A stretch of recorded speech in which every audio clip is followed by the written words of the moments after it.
दुनिया के नक्शे पर एक सकरी सी पट्टी है जिसे स्टेट ऑफ हॉर्मुज यानी हॉर्मुज जलडमरू मध्य कहते हैं। यह जगह जितनी छोटी है वैश्विक अर्थव्यवस्था के लिए उतनी ही बड़ी है। फरवरी 2026 में अमेरिका और इजराइल के साथ बढ़ते तनाव के बाद ईरान ने इस रास्ते को बंद करने के लिए समंदर के नीचे नेवल माइंस यानी समुद्री बारूदी सुरंगों का जाल बिछा दिया था।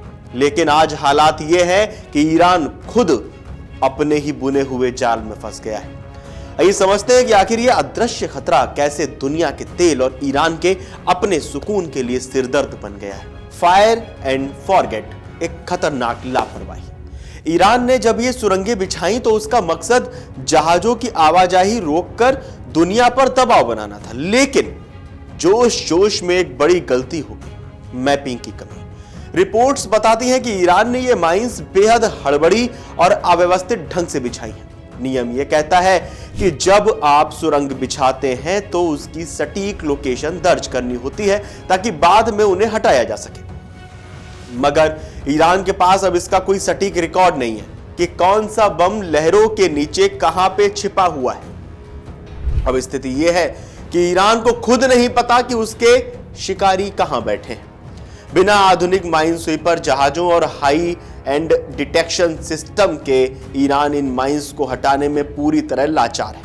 यह वैसा ही है जैसे किसी ने अपने ही घर के आंगन में अंधेरे में कांटे बिछा दिए हो और अब खुद ही बाहर निकलने से डर रहा हो क्योंकि उसे पता ही नहीं है कहां है यह मौत का सामान। ये समझते हैं होर्मुज का मुख्य रास्ता बहुत सकरा है। इसके दोनों तरफ ओमान और ईरान की जमीन है। बीच में एक तय रास्ता होता है कि जिसे ट्रैफिक सेपरेशन स्कीम यानी TSS कहते हैं। यही वो समुद्री रास्ता है जहां से दुनिया के बड़े टैंकर गुजरते हैं। ईरान ने इसी मुख्य रास्ते पर डेंजर जोन बना दिया था। इसी मुख्य रास्ते को उसने डेंजर जोन घोषित भी कर दिया था। खासकर लारक द्वीप के पास का इलाका सबसे ज्यादा खतरनाक है। यहां पानी की गहराई करीब 200 फीट है जो माइंस बिछाने के लिए परफेक्ट मानी जाती हैं। कुछ माइंस समुंदर की तलहटी में बैठी हैं, कुछ लोहे की जंजीरों से बंधी पानी के बीचों बीच लटक रही हैं। सबसे डरावनी वे हैं जिनका लंगर टूट चुका है और वे फ्लोटर्स बनकर लहरों के साथ कहीं भी बह रही हैं, ऐसा रिपोर्ट्स में दावा किया जा रहा है। तकनीक जो लोहे को सूंघ लेती है। ईरान जिन माइंस का इस्तेमाल कर रहा है वे कोई मामूली बम नहीं है, बल्कि अमेरिकी सूत्रों ने उसे महम 3 और महम 7 जैसे मॉडल पहचाने। महम 3 इसका वजन 660 पाउंड से ज्यादा है। इसमें ऐसे सेंसर लगे हैं जो जहाज के लोहे यानी मैग्नेट और इंजन की आवाज यानी अकॉस्टिक को पहचान लेते हैं। अगर कोई जहाज इसके 10 फीट के दायरे में भी आया तो ये खुद ब खुद फट जाता है। महम 7 ये छोटा लेकिन ज्यादा चालाक। इसे इस तरह बनाया गया है कि सोनार यानी पानी के नीचे देखने वाली आंख भी इसे आसानी से ना पकड़ सके। ये माइंस सस्ती होती हैं लेकिन इनका मनोवैज्ञानिक असर जबरदस्त है।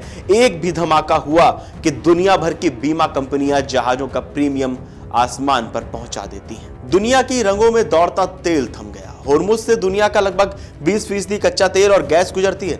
सामान्य दिनों में यहां से रोजाना 150 से ज्यादा बड़े जहाज गुजरते थे, लेकिन अब यह गिनती सिमट कर रह गई है। जब तेल की सप्लाई रुकती है तो असर आपकी और हमारी जेब पर पड़ता है। तेल की कीमतें बढ़ने से वैश्विक महंगाई बढ़ती है। इसके अलावा अगर कोई तेल टैंकर इन सुरंगों की चपेट में आ गया तो समंदर में तेल का रिसाव पर्यावरण के लिए ऐसी तबाही लाएगा जिसे ठीक करने में दशकों लग जाएंगे।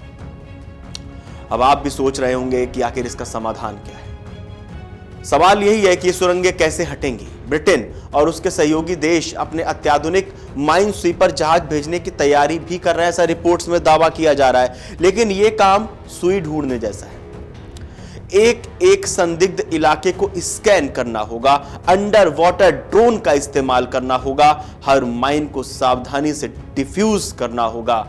विशेषज्ञों का मानना है कि इस पूरे रास्ते को सुरक्षित घोषित करने में हफ्तों नहीं बल्कि कई महीनों लग सकते हैं।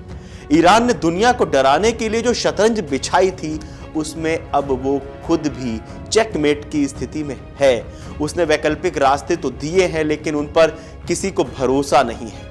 जब तक ईरान और अंतर्राष्ट्रीय टीमें मिलकर समंदर के इस अदृश्य कांटे को साफ नहीं करती, तब तक होर्मुज का ये सकरा रास्ता दुनिया के लिए एक खौफनाक सपना बना हुआ है। आप लोगों को क्या लगता है होर्मुज को लेकर, इस पूरे कॉन्फ्लिक्ट को लेकर? हमें कमेंट बॉक्स में जरूर बताएं और देश दुनिया की तमाम बड़ी खबरें जानने के लिए देखते रहिए अमर उजाला। अगर आप ये वीडियो YouTube पर देख रहे हैं तो हमारे चैनल को सब्सक्राइब कर बेल आइकन दबाएं और Facebook पर देख रहे हैं तो हमारे पेज को लाइक करें।